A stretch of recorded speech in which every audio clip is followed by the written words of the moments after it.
გამარჯობა, დღეს ექიმის ქრონიკების სტუმარია გიორგი კანდელაკი, ექიმი ინფექციონისტი. გიორგი, მოგესალმებით. საკმაოდ გავრცელებულია ინფექციური მონონუკლეოზი და იწვევს ბევრ აღელვებას და ძალიან ბევრი შეკითხვებია ამ დაავადებასთან დაკავშირებით.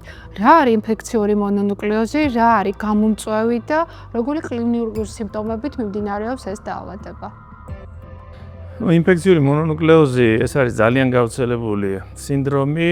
პირველ რიგში მინდა ვთქვა, რომ ეს არ არის ერთი დაავადება, ეს არის მონონუკლეოზი შეიძლება იყოს გამოწვეული სხვადასხვა პათოგენებით, მათ შორის ყველაზე ხშირი არის ეპშტეინ-ბარი, რომელიც დაახლოებით 90% შემთხვევებში გვხვდება. თუმცა ეს არ არის ერთადერთი, შეიძლება იყოს ასევე ციტომეგალოვირუსით, ჰერპეს 6-ით, ჰერპეს 7-ით, ტოქსოპლაზმათი.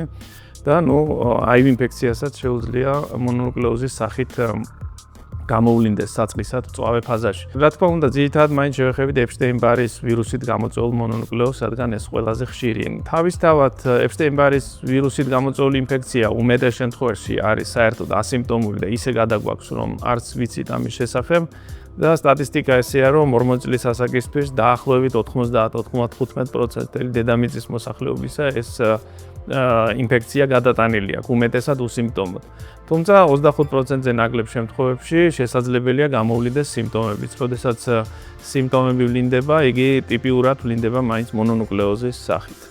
მონონუკლეოზი ეს არის სინდრომი, რომელიც შედგება ცხელებისგან, ყელის ტკივილი,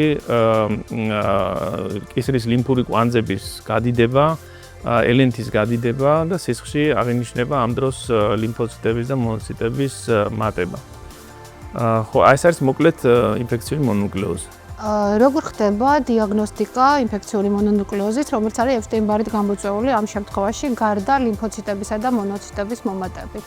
მონონუკლეოზის დიაგნოზი ტიპიურად ხდება ანტისხეულების აღმოჩენის საშუალებით, ეგრეთ წოდებული სეროლოგიური კვლევებით, რითაც იდენტიფიცირდება ან მწვავე მარკერი იმუნოგლობულინი M, ან წარსულში გადატანილი მარკერი იმუნოგლობულინი G. და ესე იგი თუ იმუნოგლობულინი M არის პოზიტიური, მაშინ ვამბობთ და სინდრომი გვაქვს მონონუკლეოზის და M არის პოზიტიური, ვამბობთ, ეს არის მწვავე ინფექცია, ხოლო თუ M ნეგატიურია და იმუნოგლობულინი G არის მხოლოდ პოზიტიური, მაშინ ეს არის წარსულში გადატანილი ინფექციის მარკერი.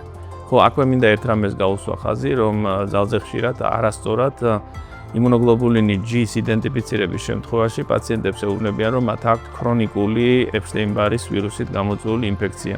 ეს ასე არ არის, ქრონიკული ეპშტეინ-ბარის ინფექცია, ეს მართლა არსებობს ესეთი სინდრომი, რომელიც არის საკმაოდ მძიმე და ხშირად ფატალური გამოსავალი ახლავს, თუმცა საბედნიეროდ ის არის უკიდურესი იშვიათობა. ამიტომ იმუნოგლობულინი G-ის იდენტიფიცირება ტიპიურად ნიშნავს გადატანილ ინფექციას და არა მიმდინარე ქრონიკულ ინფექციას. დასმული დიაგნოზის შემდეგ გვჭირდება თუ არა დამატებით რამე კვლევების ჩატარება, რა გართულებები შეიძლება მოყვეს აგრეთვე ინფექციურ მონონუკლეოზს?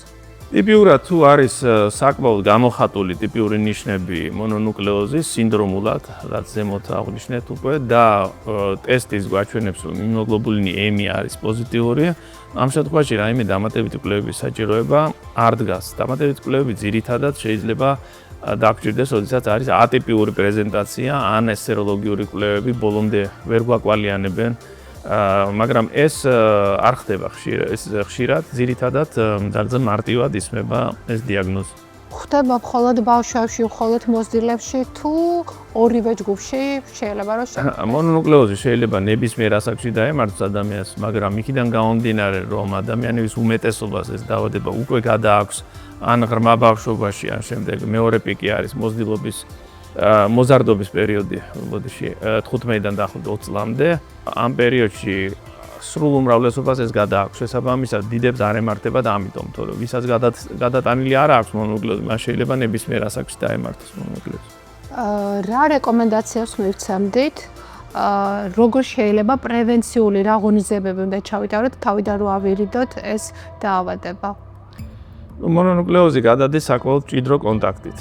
ძირითადად უფრო ესეთი უშუალო კონტაქტით ან გადაკოცვნით. ის არ გადადის, ვთქვათ, აირწვეთოვნად ან ჰაერით მით უმეტეს, ასე რომ რაიმე ესეთი აგრესიული იზოლაციის წესები ამ დროს არ არის მოწოდებული. ცხადია, რომ როდესაც სიმპტომურია პაციენტი, რაღაც ძალიან ახლო კონტაქტზე, რა თქმა უნდა, სხვებთან უნდა მოერიდოს. ძირითადად ეს არის მეტი რამე ესეთი სერიოზული იზოლაციის წესები არ ინიშნება. გიორგი, რა გართულებები ახასიათებს ეპშტეინ-ბარის ვირუსის დაავადება, ეპშტეინ-ბარის ვირუსით გამოწვეულ მონონუკლეოზს? საბედნიეროდ გართულებები ძალზე იშვიათია, თუმცა ეს გართულებები როცა ხდება შეიძლება იყოს უკიდურესად სერიოზულიც. კონკრეტულად იშვიათად ეპშტეინ-ბარის ვირუსს შეიძლება მოყვეს ონკოლოგიური ტიპის პრობლემები, მაგალითად ნაზოფარინგიალური კარცინომა, ლიმფომა, ასევე ეპშტეინ-ბარის ვირუსი ბოლო წლებში განსაკუთრებით სულ უფრო მეტად ასოცირდება გაფანტული სკლეროზის განვითარების რისკებთან. ასე შემდეგ არის კიდევ რამოდენიმე სხვა არასასიამოვნო გართულება, მაგრამ ეს არის ძალიან იშვიათი შემთხვევები, უბრალოდ იქიდან გამომდინარე, რომ ეპშტეინ-ბარის ვირუსით ინფიცირდება პრაქტიკულად მთელი დედამიწის პოპულაცია. შესაბამისად, ამ გართულებებს მიუხედავად იმისა, რომ ისინი პროცენტულად ძალიან იშვიათია და ძალიან არარეალურია, რომ ერთი შემთხვევით უნდა დაემართოს, მაგრამ ამას ვხედავთ სწორედ იქიდან გამომდინარე, რომ ძალიან ბევრს ემართება ეს დაავადება. თავისთავად, აბსოლუტურ უმრავლეს შემთხვევაში ეპშტეინ-ბარის გამოწვეული ინფექცია მთავრდება თვითრეზოლუციით და რაიმე პრობლემებს ტიპიურად არ ტოვებს. დიდი მადლობა გიორგი სტუმრობისთვის. და თქვენ შეგახსენებ, ჩვენი სტუმარი იყო გიორგი კანდელაკი, ექიმი ინფექციონისტი. დამატებითი კითხვების შემთხვევაში მოგწერეთ კომენტარებში.